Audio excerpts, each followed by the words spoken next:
I had a request from Miss Godwin Yisrael about Micah 4:13, so we're going to talk about it. And it's such a powerful prophetic verse. I mean, where Yahuwah speaks directly to the daughter of Zion, not as a weak or passive people, but as a rising force of power and judgment in the last days. So let's just break it down. So we're going to read out the Sefer, Micah 4:13. Arise and thresh, O daughter of Zion, for I will make you horn iron, and I will make your hooves brass, and you shall beat in pieces many people, and I will consecrate their gain unto Yahuwah, and their substance unto Adonai of the whole earth. So the context, Micah chapter 4, is the kingdom restoration. Micah 4 is a prophetic vision of the last days when the true Mount Zion will be exalted. The nations will come to learn Torah from Yisrael. Yahuwah will judge between many peoples. Yisrael will live in peace and security under Yahuwah's reign. But before that, they must go through pain, exile, and captivity. By verse 13, Yahuwah is speaking to Yisrael, personified as the daughter of Zion, preparing her to rise in divine strength and execute judgment on the nation. So who is the daughter of Zion that he's talking about? Well, the daughter of Zion is a prophetic term used throughout Scripture to refer to the remnant of Yisrael, particularly the righteous seed, often represented as female in Hebrew poetry.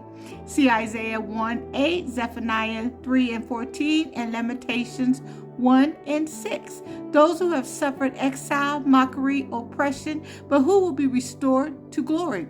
In modern terms, this includes the awakened descendants of Yisrael scattered through slavery and colonization. Arise and thresh. What does this mean? Threshing equals the act of crushing grain to separate the wheat from the chaff. Here it symbolizes judgment on the nation, spiritual warfare, and the destruction of oppressive systems.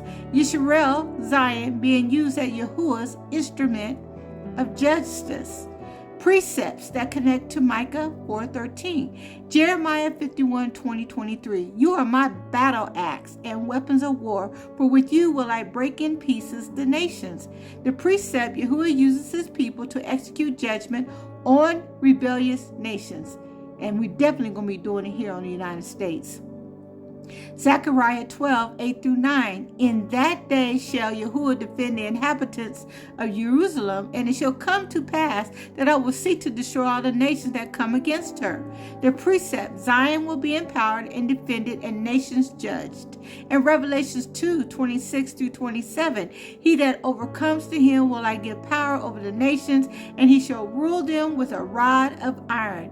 The precept, the remnant of Yisrael through Yahushua will be given rulership and authority to crush wicked kingdoms. The horn of iron and hooves of brass. Symbolism, the horn, the kirin, equals strength, power, and kingship. Iron equals unbreakable, strong enough to crush. Hooves of brass equal the ability to trample, execute judgment. This means Yahuwah will equip Zion with divine strength to bring down systems, empires, and enemies, not by natural warfare, but through his spirit, justice, and authority. I will consecrate their gain. Yahuwah says the spoils of the nation, their wealth, their power, their glory will be set apart, Kodesh, for him. Do you hear that? Let me say it again.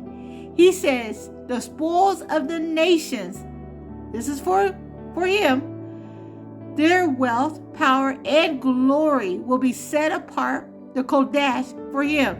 We are to set apart, right? That's going to be set apart for us.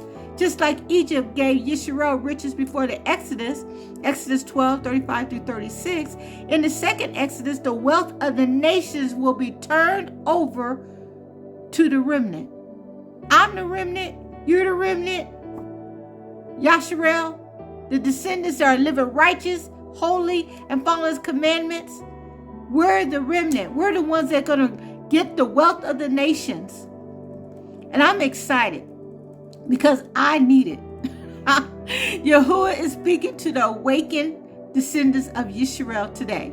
You are not weak, forgotten, or forsaken. You are being prepared to rule in righteousness. Your strength is returning and your voice is rising. The judgment of nations is coming, and Yahuwah will use his remnant Zion to tear down wickedness and restore his name in the earth. I'm ready for it to happen. How about you?